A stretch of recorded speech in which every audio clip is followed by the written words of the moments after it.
Hey guys, my name is Fullhouse, and welcome back to GT Sport.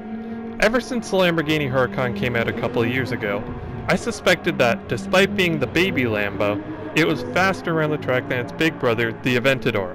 The Huracan has 601 horsepower and weighs in at 3,135 pounds, whereas the Aventador has 690 horsepower but weighs in at a much heavier 3,472 pounds. I think that weight reduction in the Huracan will give it the edge at the track. But before we lap them around the track for times, let's just take them for a spin just to sort of see what they're like.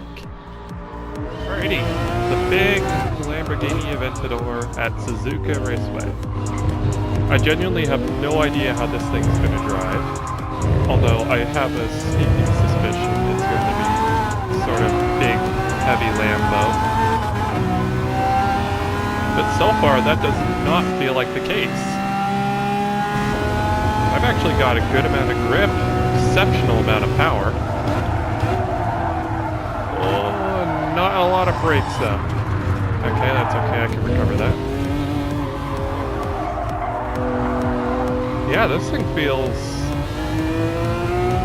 a lot better than I was expecting. It turns in and grips and pulls its way through the corner. Alright. Now there is a bit of understeer. I can feel the car, I can feel the weight of the car, but it masks it very well. Yeah, and if I go too hard on the throttle, it will step out the rear end, which can be used to your advantage if you're good. This car has all-wheel drive like the Huracan, so... Oh, it needs more brakes. Oh, I don't remember the brakes being this bad. At least not in the GT6 version. The revs are quite jumpy too, actually, which I'm not quite sure why. There seem to have a few cars that have been doing that lately.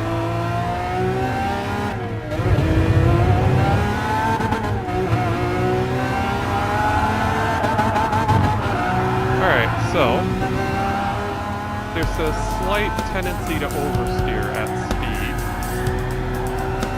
but for the most part, no brakes. That's going to be this car's downfall, right there. Brakes. If I can remember to brake early, this is going to be a very fast car. Everywhere else, I'm very impressed.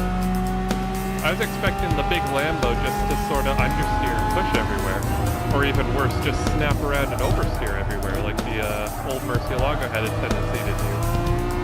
But this thing's hooked up.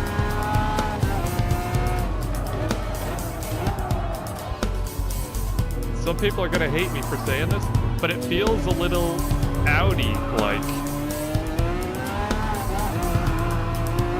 A little safe at lower speeds, but very neutral. Overall, I think there are two things letting this car down. First off is its brakes. Alright, brakes. Second off is its weight. I can feel all the all-wheel drive system and everything is working as hard as it possibly can to keep this thing going around the corners, and for the most part it works. But sometimes I feel the car is just sort of overwhelming that all-wheel drive system. But yeah, right there, I can sort of feel the weight. I can feel physics starting to take back its grip on how this car should handle. Overall, this is very impressive though. I should state also that this car has aerodynamic, this car has some aero on both the front and the rear. It's got 50 in the front, 100 in the rear, which, that's not a lot, but it means this thing's slightly more nailed down when you get to a high-speed corner, which is certainly welcome. Alright, I could have braked a little later there. Alright. see what this thing will do. Alright, gotta be a little careful with the throttle. Yeah, I am very impressed with this car. Oh no, I think I might have braked too late. Yeah, I did. Alright, that's good. I can save it. Well, not the lap time. I can't save the lap time, but... yeah, this is very nice to drive. Very cool to look at, too. I really like the, well, that's supposed to be Fullhouse Gaming colors, black and orange. But, I don't know. I think it just looks cool on its own. But, yeah, I was expecting sort of the lighter, more modern Huracan to actually have a huge advantage in the corners, but this thing is properly nailed down. But then again, I haven't driven the Huracan yet. So let's see how that goes. Alright, Lamborghini Huracan. Let's see what this thing drives like. I have driven this before, and I genuinely like how it drives. Compared to the Aventador, it's down around 100 horsepower. It's sitting at around 600 as opposed to the 700 for the Aventador. However, this car is also 300 pounds lighter, and it has the benefit of a more modern all-wheel drive system and suspension. So, and I can feel that right away. Oh, and it actually has brakes that work. Although, surprisingly, still the brakes are slightly weak on this car. But definitely not as bad as the Aventador.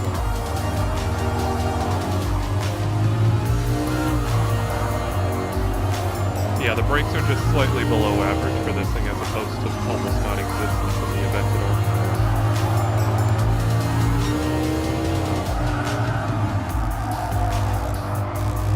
Alright. I'm trying to sort of get a feel. It feels fairly neutral, but the back end feels a little more nailed down on power, which I'm sure is due to the fact that this has about 100 horsepower less. It feels a lot smaller, a lot more nimble.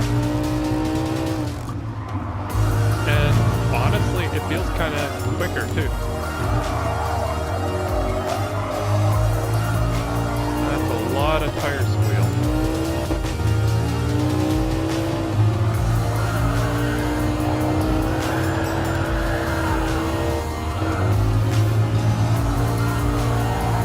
But yeah, I've got plenty of grip in the front. I got more front end grip than I could ever need in the high speed stuff. Low speed stuff, it's a bit pushy, but not as bad as the Aventador. And a boot pole throttle will easily correct any understeer you get there.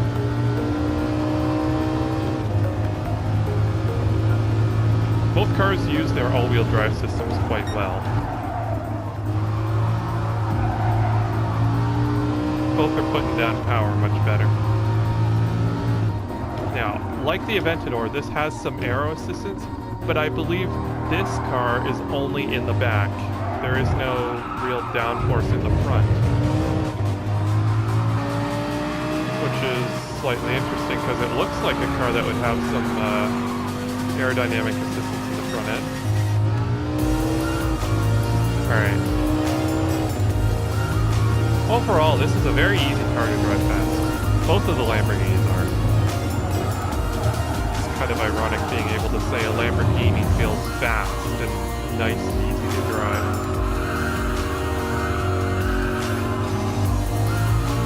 It is easy to drive, but it doesn't feel like they've made it safe. If you can understand what I mean by that. It will oversteer. Like, step on the throttle and you will get some rotation. So overall, you get plenty of grip, and then it breaks away nice and slow and easy to catch. Like that.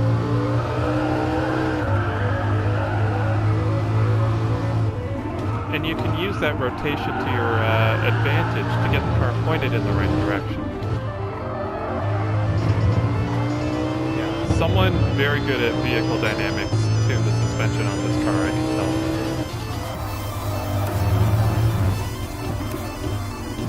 There are not a lot of mid-engine cars that can step out the tail slightly in a way that inspires confidence. In fact, I can't think of another one off the top of my head. I think a car that tries is the Honda NSX, but it just ends up snapping around. Yeah, this is how all-wheel drive should feel.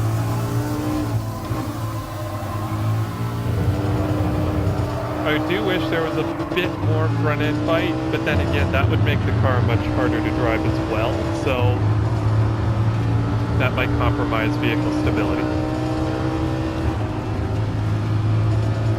So overall,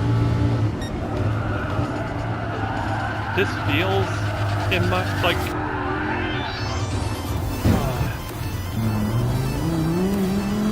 I got gut feeling, like this thing feels a little bit faster around the corners than that Aventador. However, it's a lot slower in the straightaways as well. But I'm almost thinking this is just going to make up ground in the braking. Because I got to brake so much earlier in that Aventador.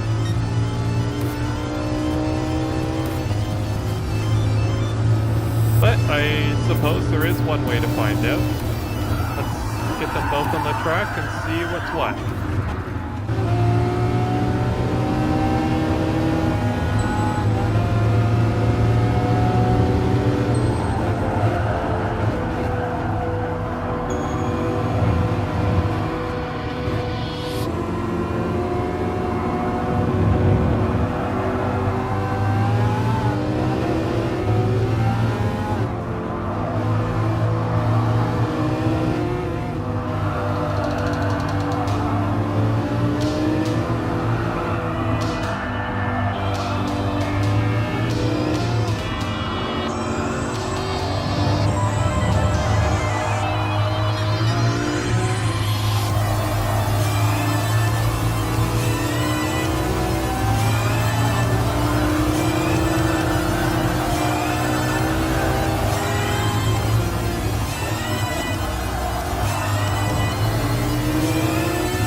Alright, and as I was expecting, the Huracan actually outran the more powerful Aventador. Now, I can see where as well. It's easily outbraking it, and it's cornering faster, and while the Aventador is gaining on the straightaways, it's not gaining anywhere near enough to keep up with the Huracan. So, if you're looking to spend money on a Lambo in GT Sport, spend a little bit less, about $100,000 less, if I'm being specific, and get yourself the faster, smaller, lighter Huracan. And I hope you enjoyed the video, and I'll see you in the next one. Bye-bye!